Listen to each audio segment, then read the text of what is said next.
नमस्कार, श्रुतीज किचनमध्ये तुमचं अगदी मनापासून स्वागत। तर आज आपण इथे रोज तेच चपाती भाजी खाऊन कंटाळा आला असेल तर 15 ते 20 मिनिटात मसाला भात किंवा वेज पुलाव कसं करायचं हे बघणार आहोत। चला तर सुरुवात करूयात। इथे मी 2 वाटी बासमती तांदूळ घेतलेला आहे। तर बासमती तांदूळमुळे अगदी छान होतो मसाला भात, मोकळा होतो। तुम्ही बासमती तांदूळऐवजी दुसरे कोणतेही तांदूळ वापरलात तरीही चालेल। तर आता हे तांदूळ आपण 2-3 वेळा स्वच्छ पाण्याने धुवून घेऊयात। तर इथे मी तांदूळ मस्त धुवून घेतलेला आहे। तर आता इथे कुकरमध्ये मी 2 चमचे साजूक तूप घातलेलं आहे आणि 2 चमचे मी इथे तेल घातलेलं आहे। तुम्ही पूर्ण तेलाचा वापर केलात किंवा पूर्ण तुपाचा वापर केलात तर चालेल। आता इथे मी खडे मसाले घालून घेणार आहे। तर काळे मिरे, लवंग, तेजपत्ता, 1 स्टार फूल घातलेला आहे आणि 1 चमचा मी इथे जिरे घातलेला आहे।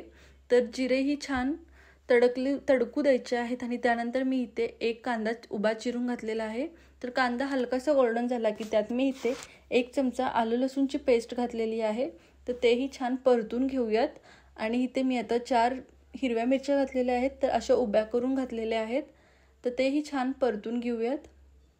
तर आता आपण इथे भाज्या घालून घेणार आहोत।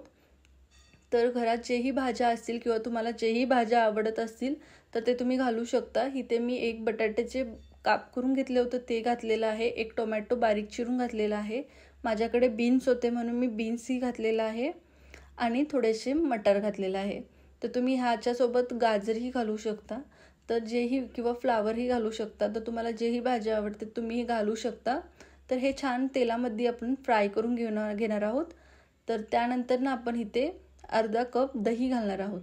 तर दहीने अगदी छान टेस्ट येते आणि छान फ्लेवर होतो, त्यामुळे मी ते दही घातलेलं आहे। तुम्हाला आवडत नसेल नाही घातलं तरी चालेल। तर आता मसाले घालून घेऊयात। तर अर्धा चमचा हळद, 1 चमचा लाल मिरची पावडर, 1 चमचा मी इथे धने पावडर घातलेला आहे, 1 चमचा गरम मसाला घातलेला आहे आणि चवीपुरतं मीठ घालून घेऊयात आणि परत 1-2 मिनिटांसाठी आपण ह्याला परतून घेणार आहोत।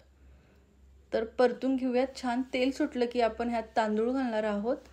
तर तांदूळ ही मस्त तेलात किंवा मसाल्यांमध्ये छान मिक्स करून घ्यायचं आहे।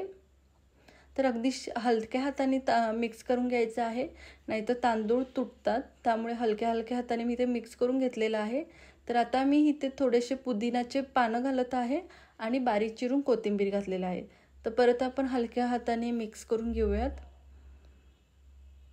आता आपण पाणी घालणार आहोत। तर पाणी मी इथे 1.5 ग्लास पाण्याचा वापर केलेला आहे। तर तांदूळ भिजतील इतके आपल्याला पाणी घालायचं आहे। तर हे पहा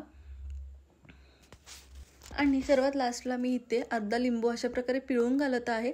तर लिंबूच्या रसामुळे भात मोकळा होतो।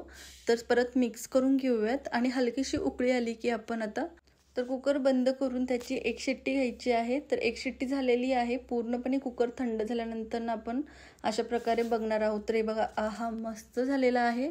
कलर तुम्ही बघू शकता किती मस्त आलेला आहे आणि अगदी मोकळा झालेला आहे।